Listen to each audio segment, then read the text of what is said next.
Hello दोस्तों, channel में एक बार फिर से आपका स्वागत है। इस वीडियो सीरीज के पहले और दूसरे पार्ट्स में हमने सप्लाई और डिमांड जोन्स और कर्व्स की पहचान करने, ड्रॉ करने और ट्रेडिंग करने के बारे में अधिक विस्तार से चर्चा की है। इस वीडियो में हम हाई विन प्रोबेबिलिटी और बेहतर रिस्क मैनेजमेंट के साथ एक प्रॉपर सेटअप बनाने के लिए पिछले वीडियो में सीखी गई सभी बातों को फाइन ट्यून करेंगे।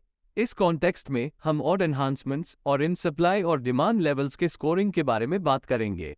सप्लाई और डिमांड की स्ट्रैटेजी के साथ मार्केट का ट्रेडिंग करने और आपको उन जोन्स का चयन करने में मदद करने के लिए 5 एसेंशियल ऑड एनहांसर्स का उपयोग करना चाहिए, जिनमें सफलता की उच्च संभावना है।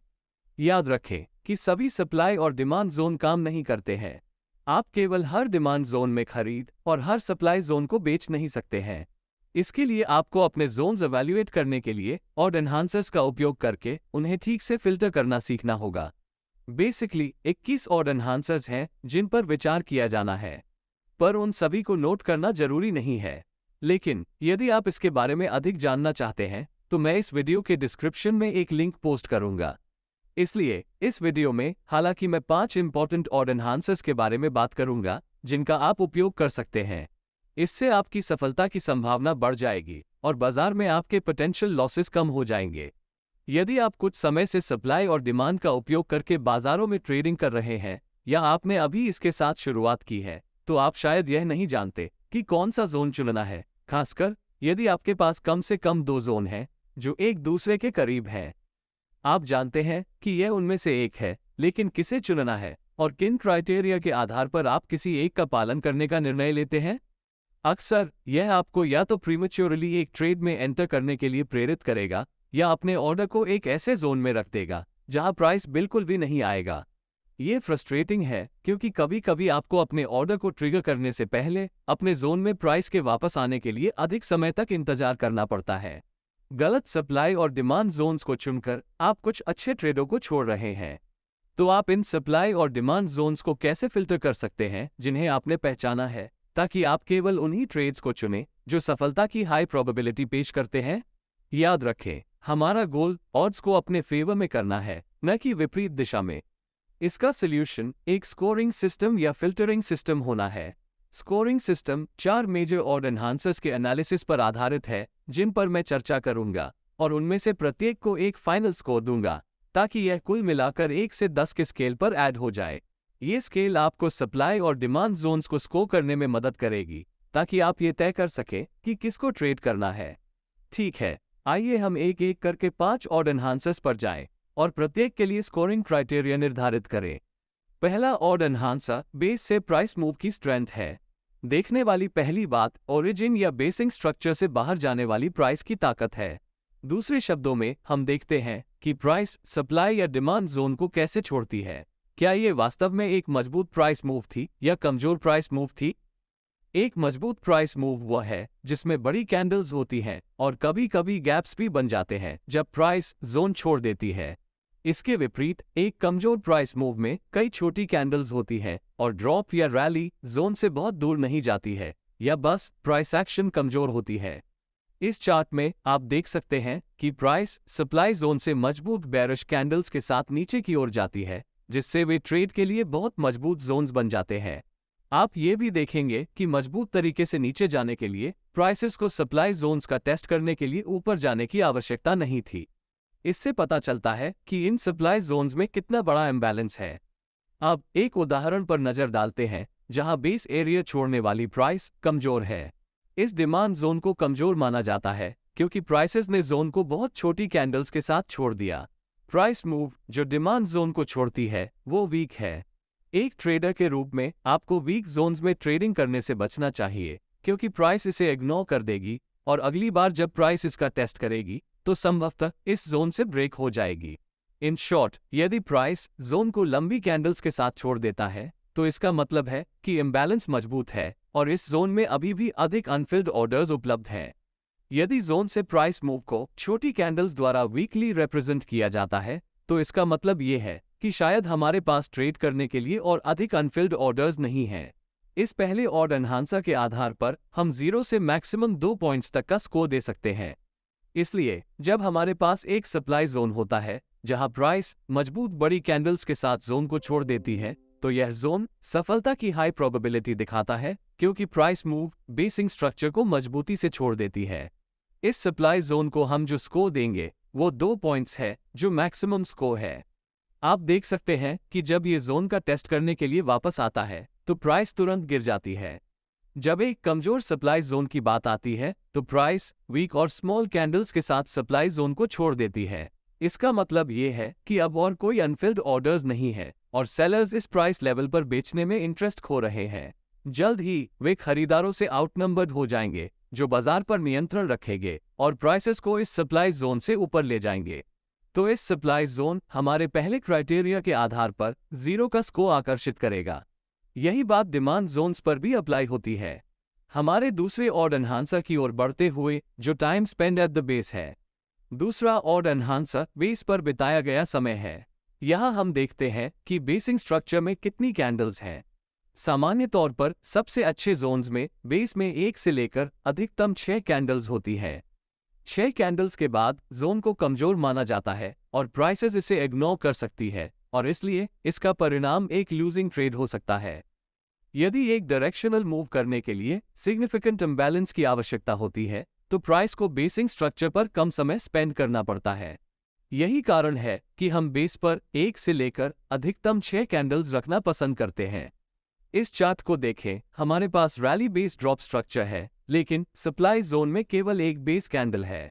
यह एक बहुत मजबूत बेसिक स्ट्रक्चर है, इसलिए इस सप्लाई जोन का स्कोर 2 है। जबकि दिखाए गए डिमांड जोन के मामले में प्राइसेस ने बेस पर थोड़ा और समय बिताया और बेसिक स्ट्रक्चर पर कुछ और कैंडल्स बनाई। हम इस डिमांड जोन को 1 का स्कोर दे सकते हैं। अपनी बेसिक कैंडल्स का एनालिसिस करते समय विचार करने वाली एक और बात टेल्स या विक्स है। लॉन्ग विक्स वाली बेसिक कैंडल्स एक कमजोर जोन का साइन है। इस उदाहरण में प्राइस ने 6 से अधिक कैंडल्स बनाकर बेस पर बहुत अधिक टाइम स्पेंड किया। यह एक कमजोर जोन है क्योंकि प्राइस ने इस पर रिएक्ट की, लेकिन हायर लेवल्स पर जाने में विफल रही और अंत में इस जोन के माध्यम से एक और डिमांड इम्बैलेंस की खोज करने के लिए जोन से ब्रेक हो गई। इसलिए इस सप्लाई जोन का स्कोर 0 है। तीसरा ऑड एनहांसर फ्रेश जोन्स है। एक फ्रेश जोन एक सप्लाई या डिमांड जोन है जिसको प्राइस ने अभी तक टेस्ट नहीं किया गया है। पहला रिट्रेसमेंट ट्रेड करने के लिए सबसे मजबूत और सबसे रिलायबल होता है। एक ट्रेडर के रूप में आपको हायर विन प्रोबेबिलिटी रखने के लिए हमेशा फ्रेश अनटेस्टेड जोन्स का चयन करना चाहिए। जोन में एक दूसरे रिट्रेसमेंट के बाद ये बेहतर है कि अब इसे फर्दर कंसिडर न किया जाए, क्योंकि प्राइसेस बढ़ने के लिए पर्याप्त सप्लाई या डिमांड नहीं हो सकती है, क्योंकि ज्यादातर ऑर्डर्स 2 इनिशियल रिट्रेसमेंट्स के दौरान अब्सॉर्ब हो सकते हैं। चार्ट को देखें, यहाँ हमारे पास 2 फ्रेश सप्लाई जोन हैं जिनका प्राइस अभी तक टेस्ट नहीं किया गया है। ये शॉर्ट ट्रेड्स के लिए अच्छे जोन्स हैं जब प्राइस उनमें से किसी एक पर वापस रिट्रेस होती है। फ्रेश डिमांड जोन के लिए वही बात होती है। अगर प्राइस जोन टेस्ट करने के लिए वापस आती है तो हम लॉन्ग ट्रेड लेते हैं। पहले रिट्रेसमेंट में प्राइस ने सप्लाई जोन का टेस्ट किया और नीचे चली गई। दूसरे और तीसरे रिट्रेसमेंट में भी यही हुआ, लेकिन तीसरे रिट्रेसमेंट के बाद सप्लाई जोन के ऊपर प्राइस टूट गई क्योंकि वहां कोई और सप्लाई नहीं मिली।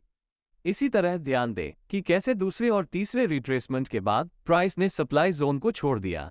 इन अंतिम 2 प्राइस मूव्स की ताकत कमजोर हो रही है। यह मार्केट इम्बैलेंस में एक संभावित बदलाव का संकेत देता है, क्योंकि अधिक बायर्स इस सप्लाई जोन के ऊपर एक ब्रेकआउट की उम्मीद में आगे बढ़ रहे हैं। एक अन्य उदाहरण पर नजर डालें। प्राइस ने दूसरे रिट्रेसमेंट के बाद डिमांड जोन को तोड़ दिया। ध्यान दें कि प्राइस ईच रिट्रेसमेंट के साथ डिमांड जोन के अंदर गहराई तक पेनिट्रेट करती है। यह एक अच्छा सिग्नल है कि डिमांड जोन अब वैलिड नहीं है और जोन के माध्यम से पोटेंशियल ब्रेकआउट की उम्मीद है। दूसरी रिट्रेसमेंट के बाद डिमांड जोन अब वैलिड नहीं है क्योंकि मार्केट इम्बैलेंस डिमांड से सप्लाई में शिफ्ट हो गया है। तो स्कोरिंग के मामले में एक फ्रेश जोन जिसे प्राइस ने टेस्ट नहीं किया गया है, उसे अधिकतम 3 पॉइंट्स दिए जा सकते हैं। बाजार में सप्लाई और डिमांड का ट्रेडिंग करते समय हमें इस जोन्स पर ध्यान देना चाहिए।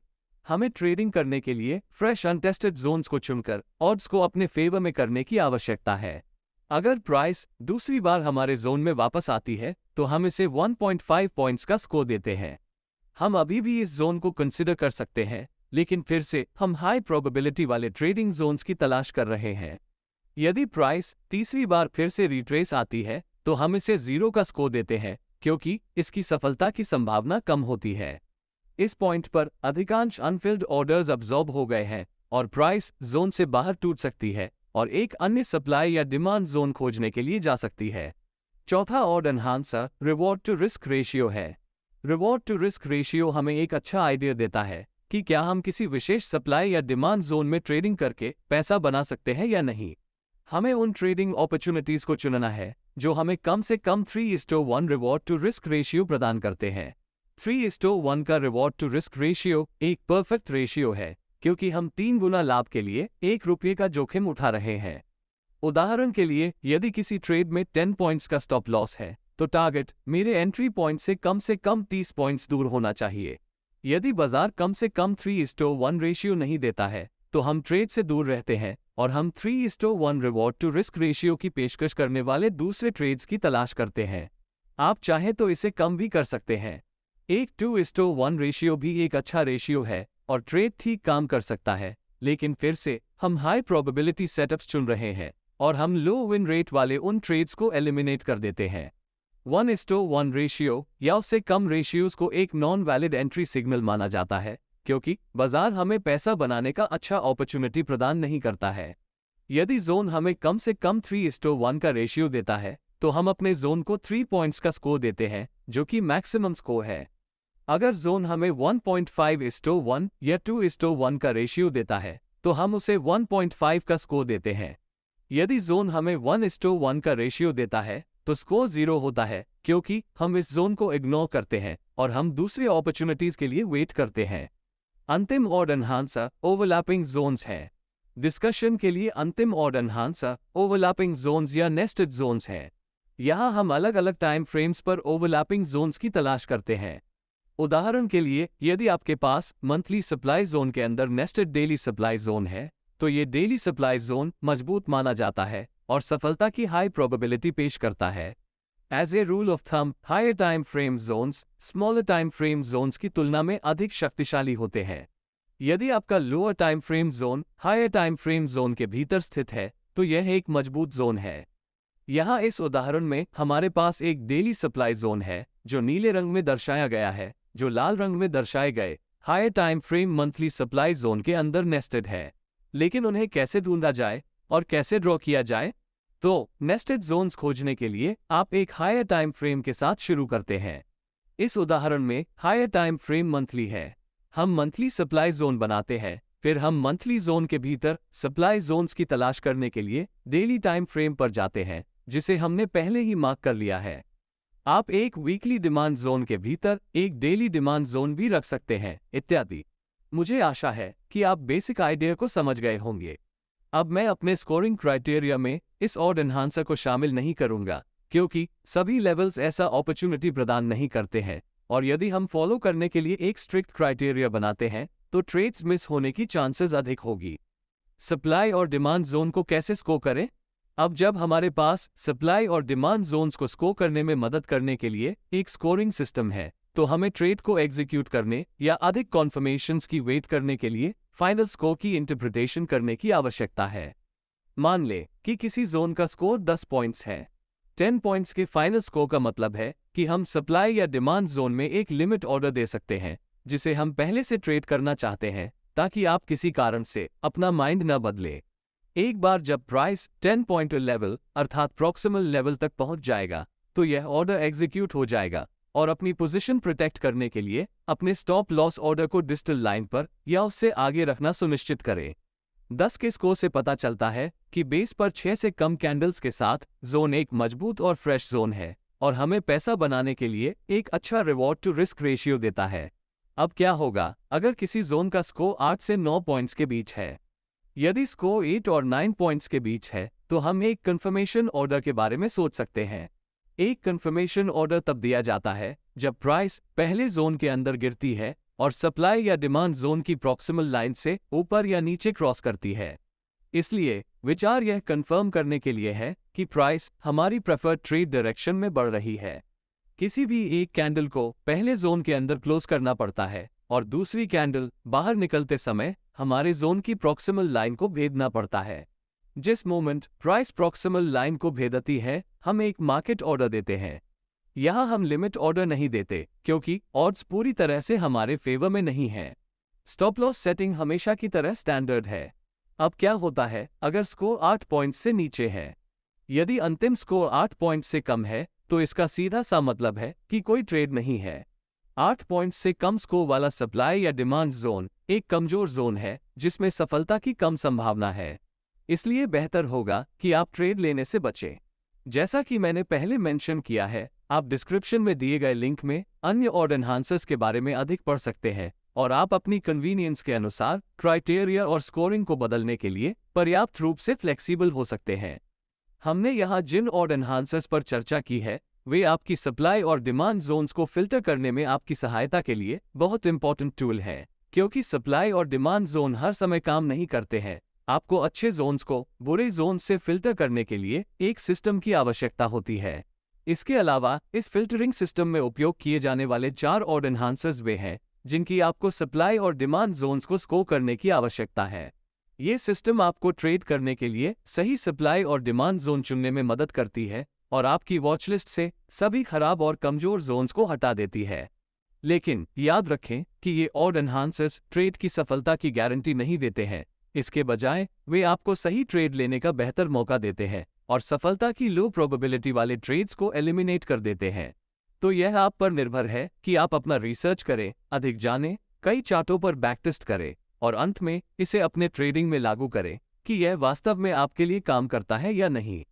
मुझे आशा है कि आपने आज कुछ नया सीखा है, तो कृपया इस वीडियो को लाइक और शेयर करें।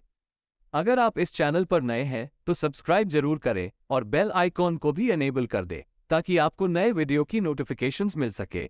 मैं आप लोगों से जल्द ही एक नए वीडियो के साथ मिलूंगा।